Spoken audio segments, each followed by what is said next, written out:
What's up, guys? Kaijudo here, back with another deck profile for you guys. Yeah, I think I said in one of my videos, the most recent video actually, that I had a dragon deck that I always wanted to show you guys, but wasn't very close to finished. I got a decent amount of the cards for it now, so yeah, I'm missing a few things. So I would not say that this is like the optimal build, but yeah, this deck wouldn't say budget, but it's much cheaper than regular dragon variants. So yeah, let's go ahead and get started. It's water, dark, fire, dragons.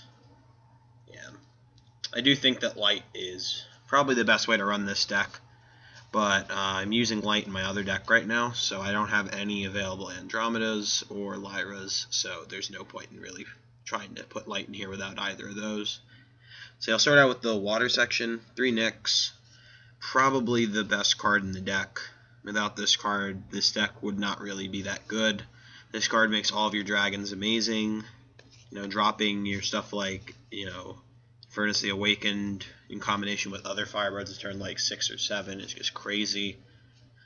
I mean, the fact that every dragon is like already amazing when you summon it just because you have this on the field is amazing. It's sort of good. Everyone knows how good Nyx is. Don't feel like I need to explain it too much. 3 Logo Scan. Yeah, I like the additional draw power this gives. If I have a Nyx in my hand, I will, like, 90% of the time play that over the Logo Scan. But if I don't have a Nyx already, if I don't have any Firebirds, and I really need to dig for some cards, then the 3 Logo Scan really come in handy. Alright, 3 Crystal Memory. I really like this in here, too. I think that, like, turn 3 Nyx, turn 4 Crystal Memory, and then turn 5 Dragon, that's a really good play. And I mean, sometimes I can go turn 2 Umbra, turn 3 Nyx, turn 4 Crystal Memory, and then I could drop a 7-drop on turn 5 that I search for with Crystal Memory. And that happens to me all the time, just because I'm running 3s of all of them. Yeah, I really like 3 Crystal Memory. In a 40-card deck, if I'm running 3 Crystal Memory, I'll pretty much be able to get either that one card that I need or one of the Crystal Memories to get it, which is extremely helpful. A lot of the time, if I don't have a Nyx, I'll Crystal Memory for a Nyx, just to make sure I can get it, because that is like the heart and soul of this deck. 3 Bottle, yeah, obviously, this card is broken in this deck. It's a pretty broken card overall. Yeah, I've hit plenty of Furnace the Awakens off this. I've hit plenty of Shade Blazes. Bottle of Wishes is just a great card. And even though I don't like it that much, it's very fun to play it sometimes. So yeah, that's 12 Mono Blue. Yeah. So Dark, I've got 3 Umbra. It's the other Firebird in this deck. I really don't like only running 6 birds. I think that everyone, obviously, like, if I was to build this to its full potential, I'd put in Light, and I would run, like, 7 or 8 birds in here, because I just think that more birds that you run makes the deck better, honestly. Umbra is really cool. It's got a lot of awesome things it can do, and yeah, I mean, I feel like a lot of people don't really look at the ability when they see Umbra. It's just another 2-drop Firebird, but its ability is really, really helpful. Yeah, you can get over, like, if you're playing against, like, an opponent playing Greed or something like that as well, this makes it so that your dragons pretty much can always get over their huge ones if for some reason they've, like, bottled for, like, something really lucky. There's just a lot of really cool plays that you can do with Umbra. It combos really well with the guys in here that say you can attack untapped creatures, because you can make your Mornas and Chainlash Tetsurions, like, crash into their stuff. It's pretty cool. Only running 1 Scared Orbital in here. I don't know. It's kind of just like a 1 card I just felt like running in here. There's nothing else I really had to put in at the moment. This would probably be one of the first cards that I cut for more dragons, because I'm missing a few key dragons in here. But yeah, that's about it. But yeah, Scared Orbital is just a really good dark card. I don't really like it in here, but it's just a really good placeholder in my opinion. Running 1 Dreadclaw. I really don't actually use this card's effect that much. It's sometimes just there just because it's another dragon. I mean, obviously it's really good when your opponent does something like Skull Shatter or anything really annoying like that. So it's just a really good card to have. If you need to, you can search it with a Crystal Memory. stuff like that. Then continuing, I've got 3 Bone Blades, good versus the dragons, mid-range like Mega Bugs, Rush. It's just a great card overall. I'm running 2 Grip of Despair. I really like Grip of Despair. I think that it's a very, very good card. It's got a lot of utility, I think, and yeah, it's just a really nice shield blast to have. I like to be running, of course, a lot of shields in this deck. This deck is known for running a very large amount of shields. And yeah, Grip of Despair is just a really neat card. And 3 Terror Pits, of course, because it's Terror Pit. And although people were saying before that Root Trap was better because Lux is out, I still think that Lux is a card and everything, but I think that Terror Pit's probably better at this point of the game. I think that there's too many Russian mid-range decks where Root Trap is much worse against those than Terror Pit. That's besides the point. Going to the fire section now. Basically all dragons. Yeah, everything except for 1 card is a dragon. So yeah, 2 hyperspeeds. I'd probably keep this at 2, honestly. I don't know. I know a lot of people are in 3. I think that this card is very, very good, but I think that Herald of Infernus is a better card. Although Hyperspeed and Herald of Infernus have amazing synergy together, I'll say that for sure.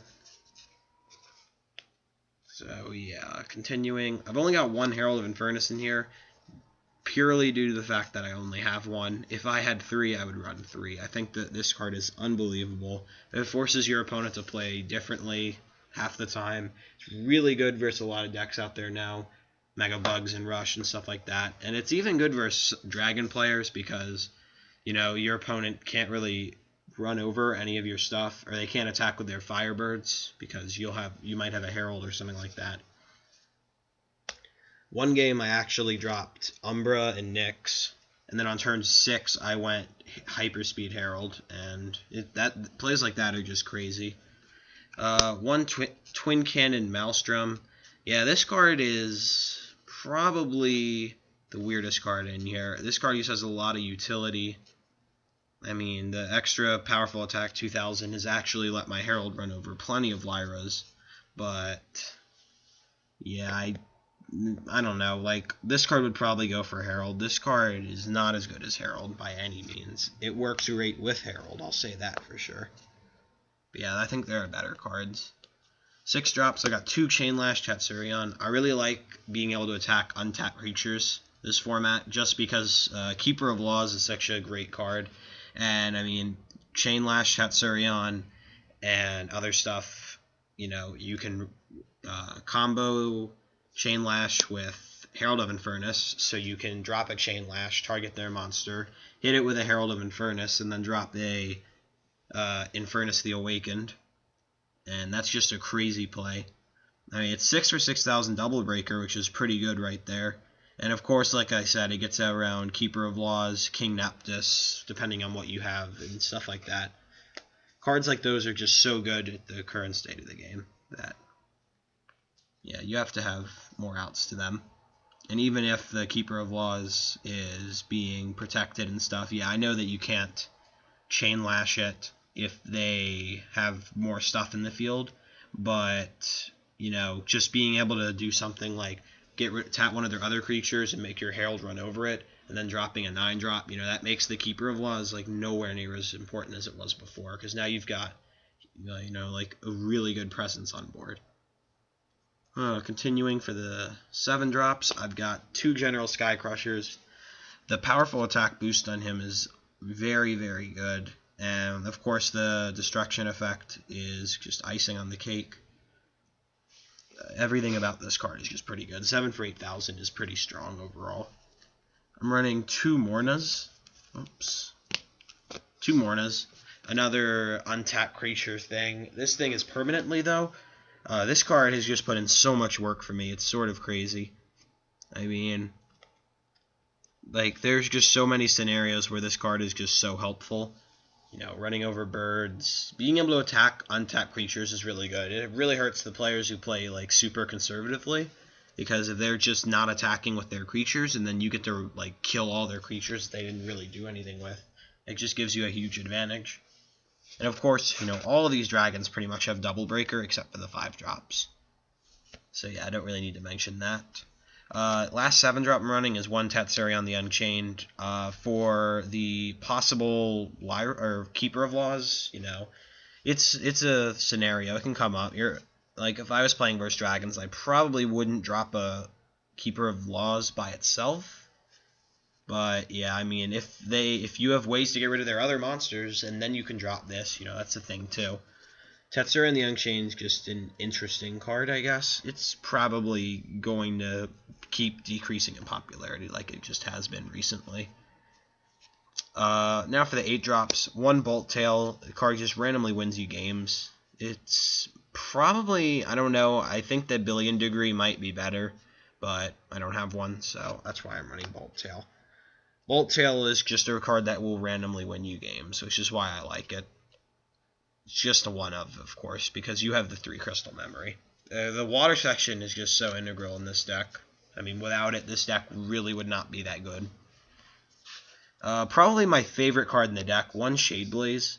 Yeah, if I had more of this, I would consider going up to a full 3 copies of it. This card is absolutely insane. Wither actually just hits so many things right now. It's just unbelievable. I have hit things from Aqua Seneschals to Manapod Beetle, which is not the best, but, he gets rid of anything. So it's pretty helpful. Weaponsmiths, Blaze Belchers, Broncas, And, of course, that's just not the best thing about this. The Provoke giving everything fast attack when this comes in. It's just crazy. When you drop this thing, it can just completely change the tempo of the game. It's 8 for 11,000, which is huge for, an 8-drop, which is very, very nice in here. And, I mean, at certain points, it being a dual civ can help. I mean, if you want to do stuff like casting random dark spells, like if you really need to cast a Bone Blades, or more importantly, I guess, if you're turn 1, you don't have any dark cards in hand other than Umbra and Shade Blaze, you can always just put Shade Blaze in turn 1, and then you have Dark and Fire, if for some reason you needed Fire too. But yeah, Shade Blaze is one of my favorite cards in here, definitely. And then, of course, the best card in the deck, and sadly I only have 2 of. I would play 3 of this so quickly. 2 Infernus the Awakened, not 3. Yeah, Infernus the Awakened is much better than Infernus the Immolator. It's sort of just crazy how unbelievable Infernus's Decree is. This card just puts in so much work. 9 for 13,000. 13,000 is unbelievably huge. It's a triple breaker. That basically means that this thing can, like, almost single-handedly wipe out your opponent's shield. Even though most of the time when you're dropping this on turn 9, your opponent will probably have some shield deficit at that point. But, if you hit it off of, like, Bottle or something, then, yeah, I mean, Infernus can just put in Major League work. Obviously, destroying the 4,000 creatures is just great. Every time it comes into play or attacks, you get an instant +1. This thing is huge. You drop it early. If you hit this off of Bottle on turn 5, you win, like, I'm not going to say like a very, very large percent of the time, but you win like 75% of the time if you hit this off of a Bottle. It's just so insane. The opponent can have stuff like Root Trap and Terra Pit like a turn or 2 later, but that won't really matter if you've already broken 3 of their shields, gotten rid of 1 of their creatures, and prevented them from playing their creatures for like 2 turns. So they've had to just do nothing pretty much against certain decks. Yeah, I mean, like, if you're ever playing against like Rush or something, and they hit a Bottle, and then you hit an Infernus off the top, that's basically just game. I mean, they don't have any outs to Infernus. So, yeah. And the last card in the deck is just 1 Dragon's Breath, just as a versatile Shield Blast, and it's just good versus a range of decks. This card is really good versus Megabugs. There's so many, chances where you can do the 1,000 and the 2,000, and the 3,000 can just come in handy in certain scenarios. But yeah, that's it for the deck. And like I said, this isn't the best version of the deck, and it's not a budget version. I would say it's somewhere in between both of those. And yeah, that's about it. This deck is a lot of fun. I know a lot of people don't really like dragons right now just because of how sacky they can be with stuff like Bottle of Wishes and how unfair things like double or triple Nyx can be. But I don't know. I think dragons are a very good deck, but they obviously have their fair share of weaknesses. So yeah, hope you guys like this. Thanks for watching, and peace.